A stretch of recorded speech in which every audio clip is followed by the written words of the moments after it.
Imagine waking up one morning, you walk outside, you press your car key, and suddenly your petrol car is illegal to sell.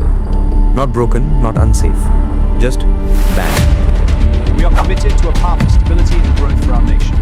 We'll provide further details in due course.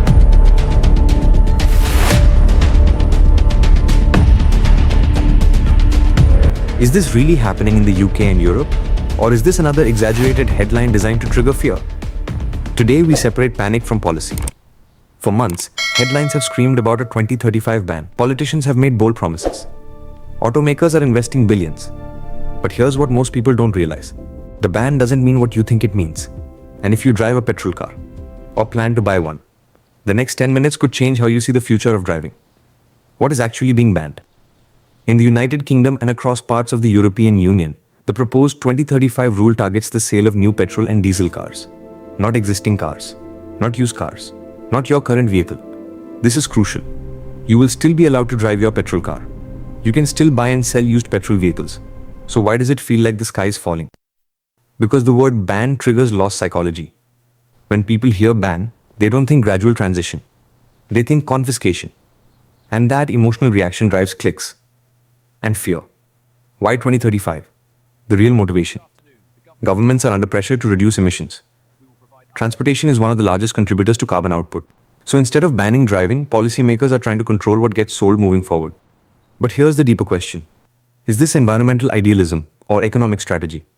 Electric vehicles require new battery supply chains, rare earth minerals, charging infrastructure, massive industrial restructuring.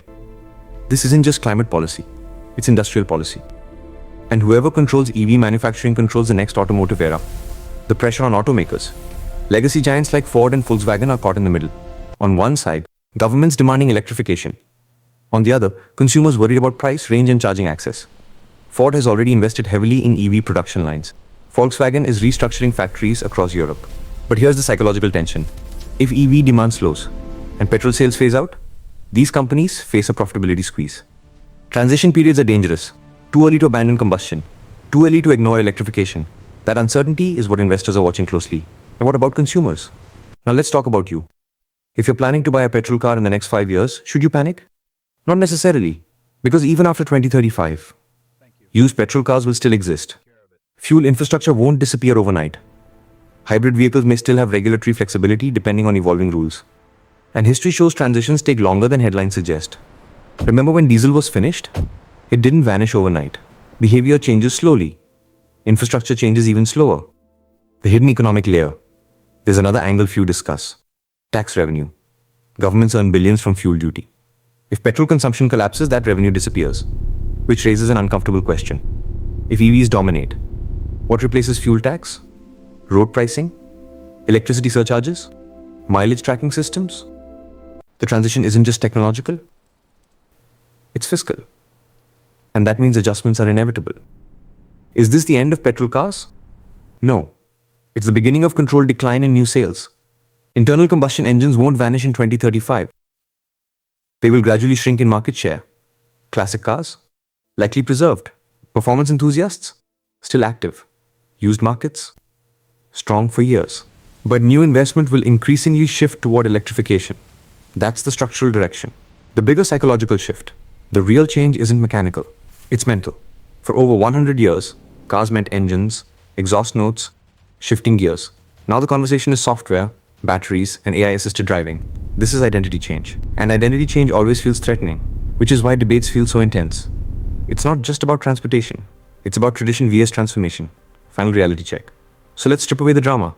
Are petrol cars being banned completely in 2035? No. Are new petrol car sales being phased out under current UK and EU targets? Yes. Will the transition be smooth? Unlikely. Will automakers like Ford and Volkswagen survive? Probably. But not without restructuring and risk. The 2035 deadline isn't a cliff. It's a policy milestone. And markets adapt. The real danger isn't the ban. It's misunderstanding it.